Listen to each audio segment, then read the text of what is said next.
Good morning बच्चों। मैं B L Agarwal आज आपको इस लेक्चर में कॉस्ट एंड मैनेजमेंट अकाउंट का एक चैप्टर कॉस्ट शीट का एक प्रॉब्लम डिस्कस करके समझाऊंगा, जिसमें क्लोजिंग फिनिश गुड्स का वैल्यूएशन रहेगा। ये देखिए आपके सामने एक प्रॉब्लम है। कोई अनिर्बाण एंड कंपनी है जिनका क्वार्टर एंडेड 31 दिसंबर 2001। एक कॉस्ट ऑफ प्रोडक्शन बनाना है और एक statement of profit and loss बनाना है। इसका मतलब यहाँ पर कॉस्ट शीट अलग बनाना है और statement of profit and loss अलग बनाएंगे, दो सेपरेट फॉर्मेट कर देंगे। Assuming weighted average method, finish goods के लिए वेटेड एवरेज मेथड को फॉलो किया जाएगा, ठीक है। Opening raw material, closing, opening work in progress, closing, opening finish goods, closing का देखिए वैल्यू मिसिंग है जो वेटेड एवरेज से निकाल लेना है। रॉ मटेरियल परचेज है, direct labour, chargeable expense, machine hour rate, machine hours into कर देंगे, फैक्ट्री ओवरहेड हो जाएगा। Office overhead ₹4.80 number of unit से इंटू होगा। Selling overhead ₹3 number of unit sold से इंटू होगा। सेल्स 24,000 यूनिट, ₹26 इंटू कर देंगे, सेल्स आ जाएगा। यहाँ बोल रहा है कि अगर फीफो मेथड फॉलो करते तो क्लोजिंग स्टॉक का दाम क्या होता। दैट इज फीफो मेथड से वैल्यू ऑफ क्लोजिंग स्टॉक निकाल देना है। ये एक अल्टरनेटिव क्वेश्चन हो गया। सोल्व करना है आपको वेटेड एवरेज से। फिर क्वेश्चन कंप्लीट हो जाए तो सिर्फ ये बता देना है कि क्लोजिंग स्टॉक का वैल्यू अंडर फीफो मेथड कितना होगा, ठीक है। चलिए सोल्व करके देखते हैं। ओके, ये रख दिया आपके सामने format statement of cost, that is cost sheet. ये कॉस्ट ऑफ प्रोडक्शन तक बनाएंगे। उसके बाद बोला था statement of profit and loss, उसके लिए सेपरेट फॉर्मेट कर दिए। सबसे इम्पॉर्टेंट होता है यूनिट प्रोड्यूस्ड एंड सोल्ड। तो अपने को एक वर्किंग करना होगा, वर्किंग से पता चल जाएगा unit produced and sold. Question में ओपनिंग स्टॉक, क्लोजिंग स्टॉक और सेल्स दिया है, तो unit produced, sales plus closing stock minus opening stock. Sale था 24,000, क्लोजिंग था 5,000, ओपनिंग 4,000, तो रिजल्ट आ गया 25,000 यूनिट्स। इसको हम ट्रेडिंग अकाउंट से निकालना पसंद करेंगे। ट्रेडिंग अकाउंट इन यूनिट्स, कोई फॉर्मूला आपको याद नहीं रखना है। ओपनिंग स्टॉक और यूनिट प्रोड्यूस 2 में ये मिसिंग है। ओपनिंग स्टॉक 4,000 पता है, by sales 24,000, by closing stock 5,000, this is 25,000, 29,000, 29,000 unit produce is 25,000। Okay, तो ये हो गया हम लोग का unit produced and sales. Output देते हैं 25,000 यूनिट्स, सेल्स 24,000 यूनिट्स। यहाँ भी देते हैं आउटपुट प्रोडक्शन 25,000 यूनिट्स और सेल 24,000 यूनिट्स। ये हो गया हम लोग का फॉर्मेट। सबसे पहले हम लोग कॉस्ट शीट बनाएंगे। रॉ मटेरियल कंज्यूम्ड चाहिए। Raw material consumed, that is particulars. Raw material consumed, raw material consumed, इसमें आता है opening stock of raw material. Opening stock है 40,000, प्लस होगा परचेज। रॉ मटेरियल का परचेज है 1,60,000, इसको अगर प्लस करते हैं तो 2 लाख, माइनस होगा closing stock. Closing stock is 50,000, material consumed हो गया 1,50,000। 25,000 यूनिट के लिए 1,50 डिवाइड कर देते हैं, ₹6 का रेट, संग संग रेट भी कैलकुलेट आ गया। Direct labour 1,10,000, direct labour 1,10,000, chargeable expense, chargeable expenses 40,000, divide करते हैं 1,10,000 डिवाइडेड बाई 25,000, उसका रेट आ गया 4.40, ठीक है, और इसका आ गया 1.60, ये हो गया 12 रुपया का रेट, ये हो गया 3 लाख। इसका नाम देते हैं prime cost. Direct material, direct wages और डायरेक्ट लेबर ऐड करते थे प्राइम कॉस्ट। अब 25,000 से डिवाइड करते जा रहे हैं, रेट का भी काम होते जा रहा है। Add factory overheads, factory overheads में मशीन एक्सपेंस, मशीन आवर चला था 5,000 और 1 घंटा का रेट था 16 रुपया, 80,000 हो जाएगा। 25,000 यूनिट 3 रुपया 20 पैसा, इसको ऐड किए 380, ये हो गया 15.20। This is our gross work cost. इसमें प्लस भी होगा माइनस भी होगा। Opening work in progress, closing work in progress. Opening था 50,000, क्लोजिंग था 70,000, 20,000 निगेटिव, डिवाइड कर दो 25,000 यूनिट से, 80 पैसे वो भी निगेटिव, ये हो गया 360, ये हो गया आपका 14.40, इसको बोलेंगे वर्क कॉस्ट। एक आइटम और आएगा, add office and administration overhead. Office and administration overhead 4 रुपया 80 पैसा है। अपने 25,000 यूनिट प्रोड्यूस किए हैं, 4 रुपया 80 पैसा, दैट इज 1,20,000। रेट तो 4 रुपया 80 पैसा पता ही है। इस फॉर्मेट को यहीं क्लोज कर लेंगे। कॉस्ट ऑफ प्रोडक्शन ये हो जाएगा 4,80,000, ये हो जाएगा 19.20। ये हो गया हम लोग का कॉस्ट शीट, जो कॉस्ट ऑफ प्रोडक्शन तक ही जाएगा।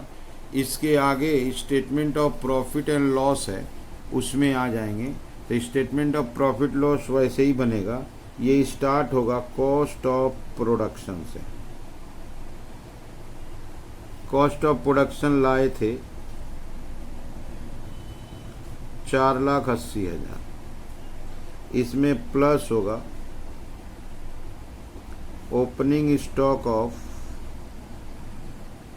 Finished goods. Opening stock of finished goods का वैल्यू है 72,000, ये हो गया 552,000। अब माइनस होगा closing stock of finished goods, इसका वैल्यू मिसिंग है, उसको हमको वेटेड एवरेज से निकालना है। तो उसका एक फॉर्मूला होता है, value of closing finished goods under weighted average method, under weighted average method. ये देखिए, value of opening finished goods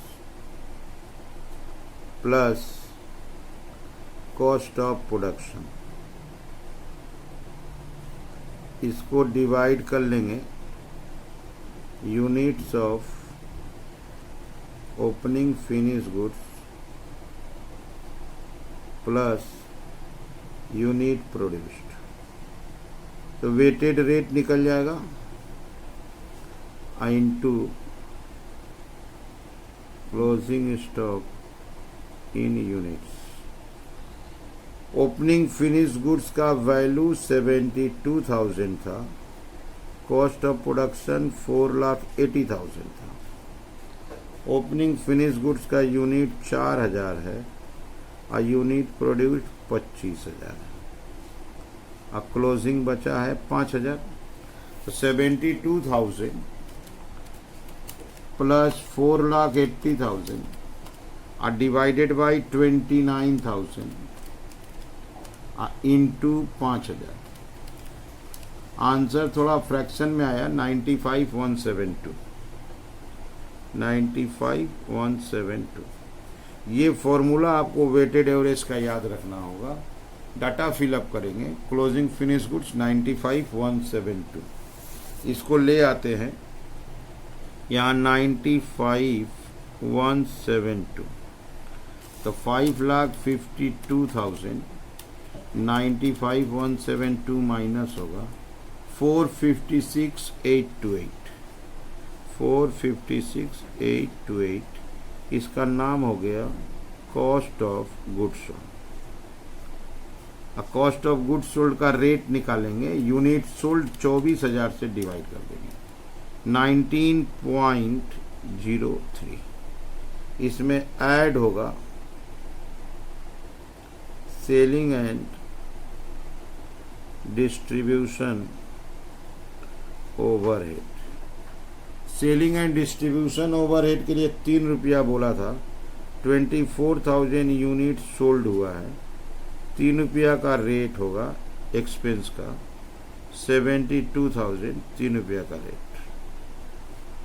इसका नाम देंगे कॉस्ट ऑफ सेल, या इसी को बोलते हैं टोटल कॉस्ट। इसको ऐड कर देंगे 828, 528, 828 और इसका रेट हो जाएगा 22.03। ठीक है, फिनिश करते हैं। ऐड प्रॉफिट सेल्स के लिए इंफॉर्मेशन है 24,000 यूनिट को सोल्ड करना है 26 रुपया करके। 24,000 यूनिट को अगर सोल्ड करते हैं 26 तो 624, सेलिंग 26 रुपया, माइनस करेंगे प्रॉफिट 3.97, यहाँ माइनस कर देंगे 172, 29 हो गया तो 95, चेक कर देते हैं 95,172 divided by 24,000, rate will be 3.97। ठीक आया है। तो ऐसे करके ये कॉस्ट शीट बन गया। इस कॉस्ट शीट में सबसे इंपॉर्टेंट 2 कॉस्ट शीट बना, statement of cost, statement of profit and loss. ठीक है, और यहाँ हम लोग क्लोजिंग फिनिश गुड्स का दाम निकाले थे वेटेड एवरेज मेथड। क्वेश्चन में पूछा है कि value of closing finish goods under FIFO method कितना होगा, तो से वो निकाल देते हैं। Value of closing finish goods under FIFO, first in first out. Formula is cost of production divided by unit produced into closing stock in units. Cost of production is 4,80,000, unit produced 25,000 और closing stock 5,000, answer आएगा 96,000। जबकि weighted average में answer था 95,172, अब FIFO में 96,000, that is 828 बेसी है। 828 अगर बेसी है तो प्रॉफिट भी बेसी होगा। यहाँ लिखते हैं value of closing finish goods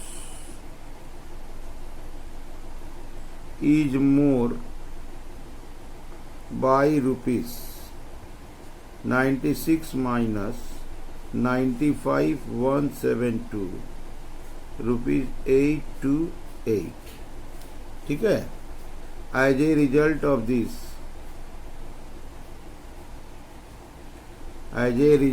this, profit will be increased by rupees 828। ठीक है। तो ये भी बता दिए कि अगर हम लोग क्लोजिंग स्टॉक को फीफो मेथड से रखें तो उसका वैल्यू 96,000 आ जाएगा। 96,000 आने का मतलब हुआ वेटेड एवरेज से रुपीज़ 828 एक्स्ट्रा आया, बेसी आया, तो हमारा प्रॉफिट भी 828 बेसी हो जाएगा। तो ये यहाँ पे उसको अल्टरनेटिव दे दिए। तो ये हो गया आपके सामने कॉस्ट शीट का एक सम का सॉल्यूशन। इस सॉल्यूशन में सबसे इम्पॉर्टेंट है कॉस्ट शीट दो फॉर्मेट बना है, एक स्टेटमेंट ऑफ कॉस्ट जो कॉस्ट ऑफ प्रोडक्शन तक जाता है, अगेन स्टेटमेंट ऑफ, उसके बाद बनाए अपने statement of profit and loss. Cost of production में opening closing finish goods plus minus कर दिए, कॉस्ट ऑफ गुड्स सोल्ड आया, सेलिंग ओवरहेड दिए, टोटल कॉस्ट, सेल्स दिए, प्रॉफिट आ गया। ठीक है। ऐसे करके अपने दो फॉर्मेट बनाए। उम्मीद करते आप लोग को समझ में आ रहा होगा। वीडियो पॉज कीजिए, क्वेश्चन को लिखिए, मेरे साथ साथ सोल्व कीजिए, आपको 100% समझ में आएगा। ठीक है। Okay, thank you, bye.